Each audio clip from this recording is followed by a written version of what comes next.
So, Fried Bankman, or as you guys know him, Sam Bankman-Fried. Dear Lord, it is on like Donkey Kong.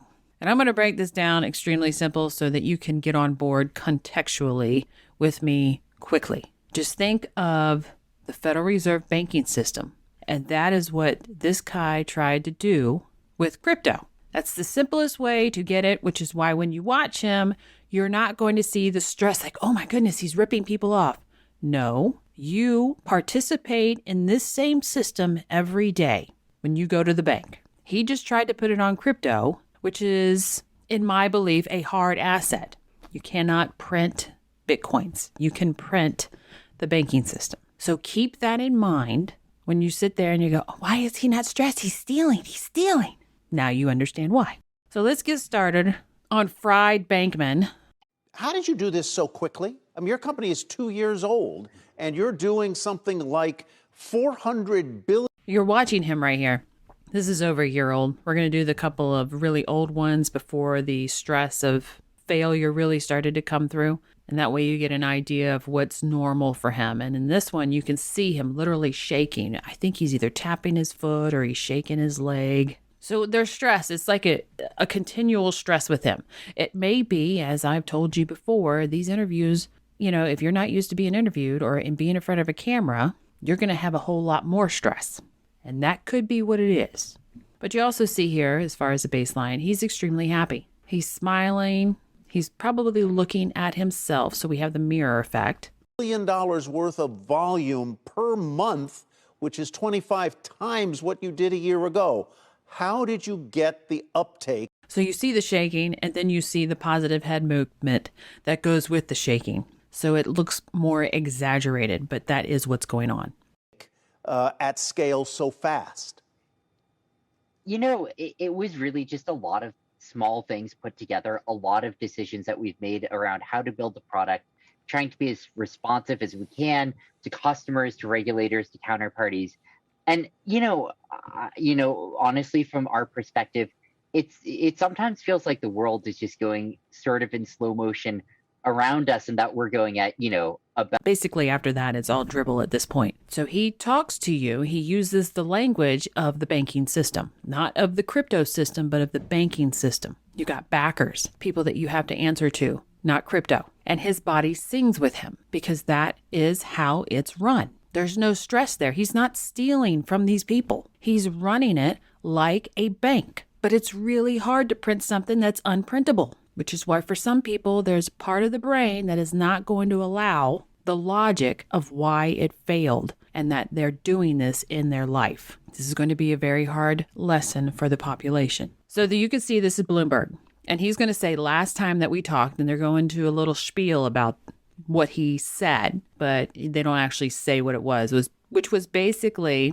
his exchange that he developed, and how these people view it is like a banking system. And so he described in this system for his exchange that he's using a Ponzi scheme, which is the same as a banking system, which is why neither one of them in previous video really pushed back on it. You can go back and look. Not on mine, but there's video out there rolling around with these two talking about it. And they're describing a Ponzi scheme, describing his exchange, which is basically they were describing the banking system. And that is why they were so relaxed on that conversation, because that's how the world runs now.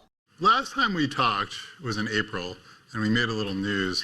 I was asking you to explain yield farming, and you did it in this way that sort of described a box that tokens came out of, and people put money into the box.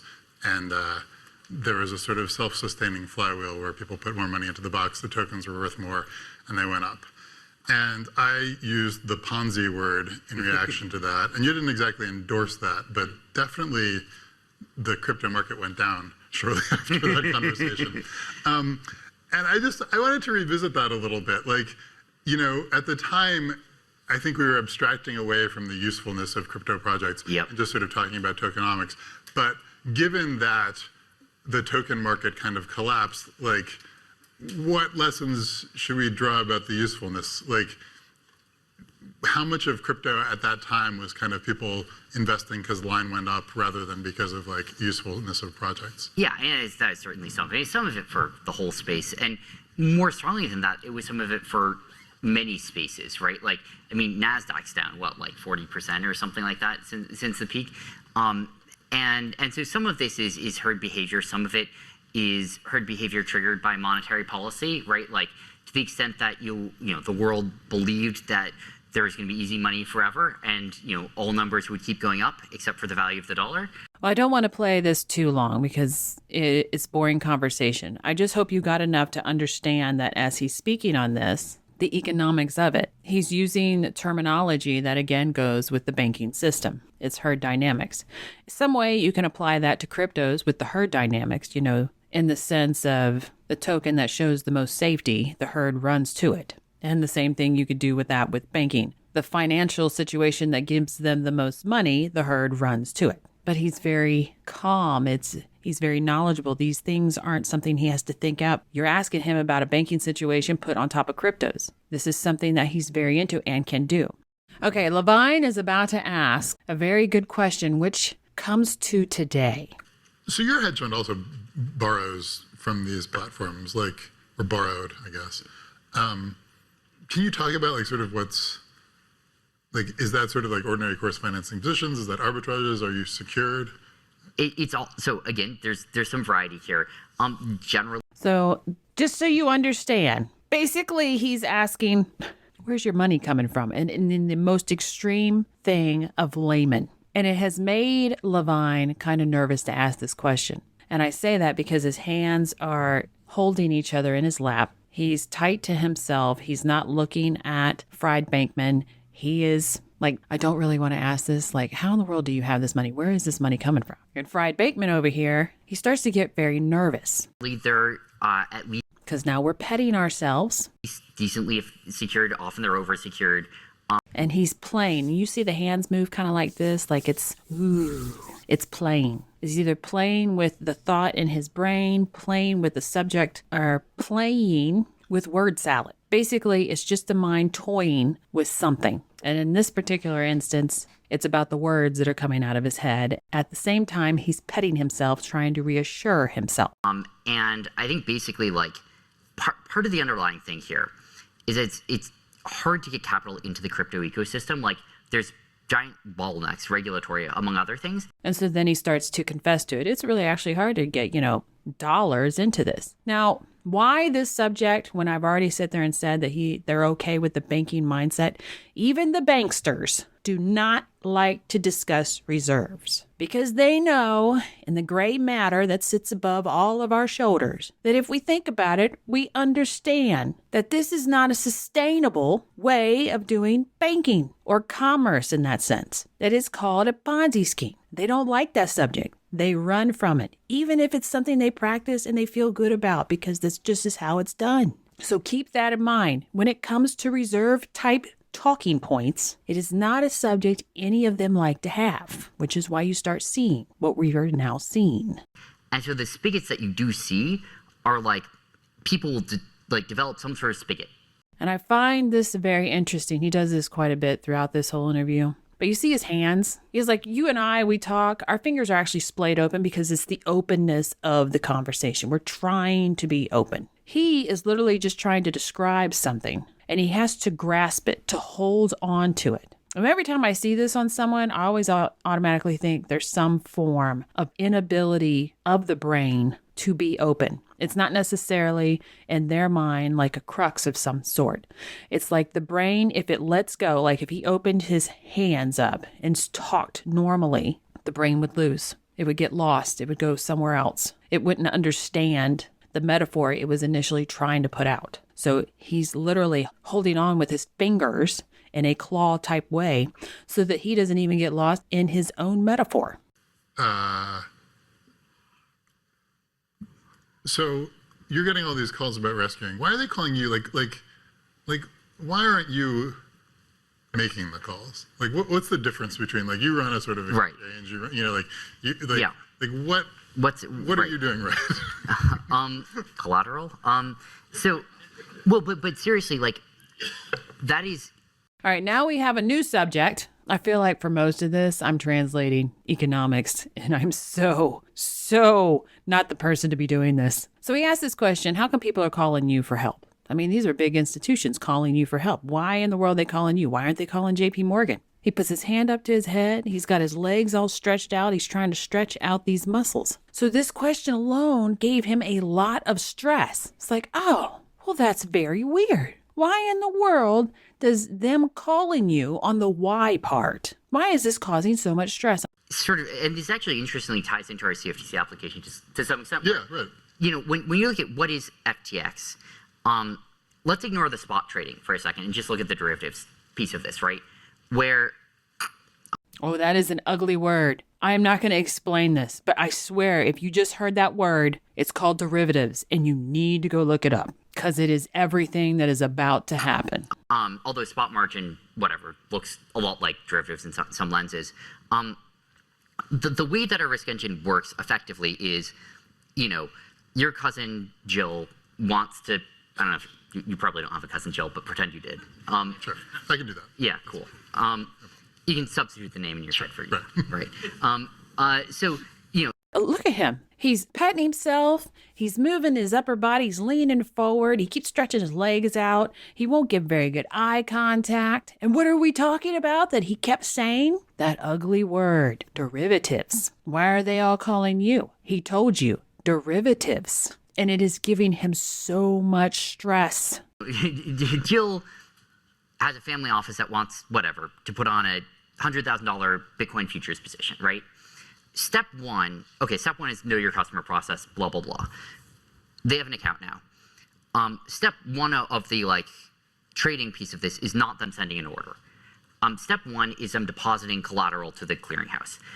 So, you know, they deposit $30,000 of collateral to the clearinghouse. Clearinghouse recognizes it, says, great, you've got margin, puts on a $100,000 position.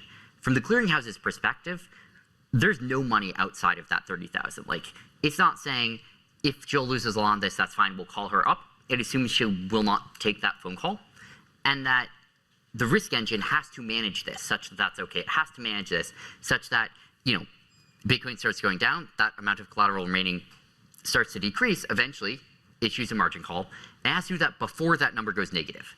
Like, it has to do that while there's still positive amounts of remaining equity value in the account, with the goal of never having any account go negative, even given no recourse, given that you can never call someone up.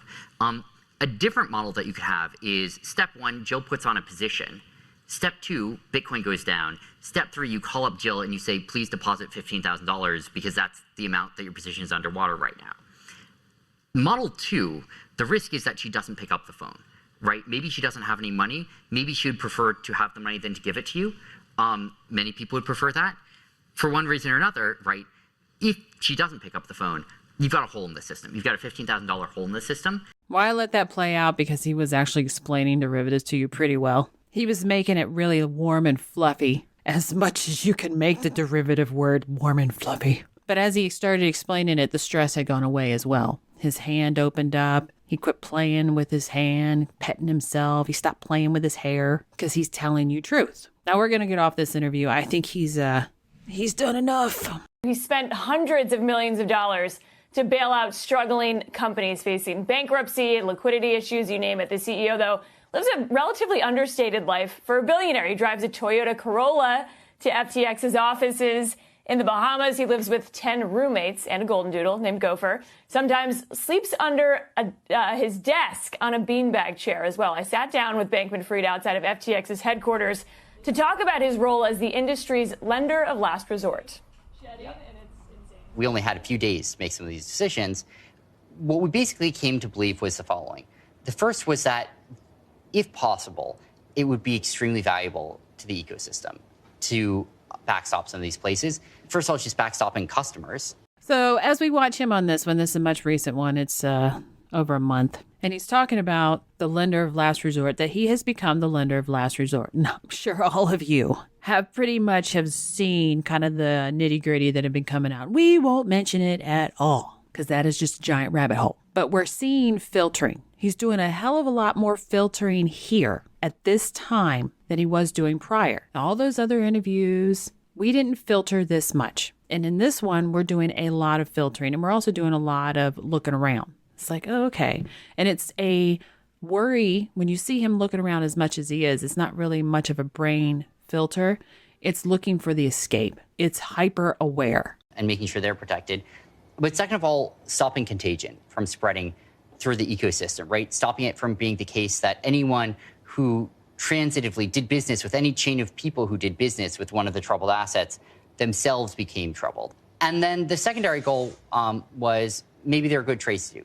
Maybe there's an investment or acquisition that can be done at, terms that we'd be excited about, given the sort of need for capital. So he doesn't hold his head up at this point. He's looking down a lot. He's looking at her from the top of his eyes.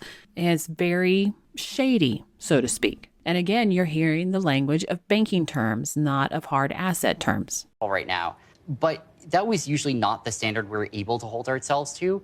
In practice, the standard was, do we feel okay about this from a financial perspective? Like, does this look at least mediocre? Like not a huge loss in expectation, maybe a gain in expectation, hopefully, maybe not, was sort of the bar that something had to cross in order for us to feel comfortable,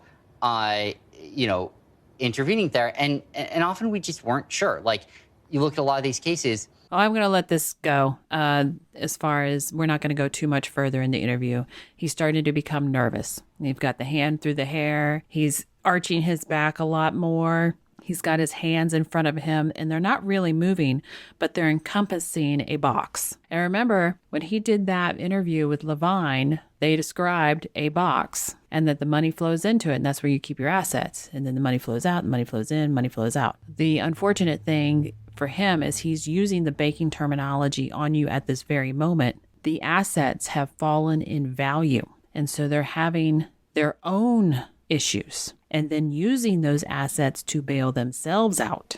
And the paper system that can be printed willy-nilly isn't coming in as much. That is it in a nutshell. And thank you for watching Economic for Bunnies as described by a person who has no economic degree at all.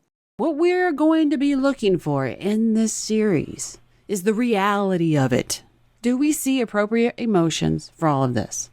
Do we see a skeptic turning into a believer? Do we see liars? Do we see deception? That is what we're looking for.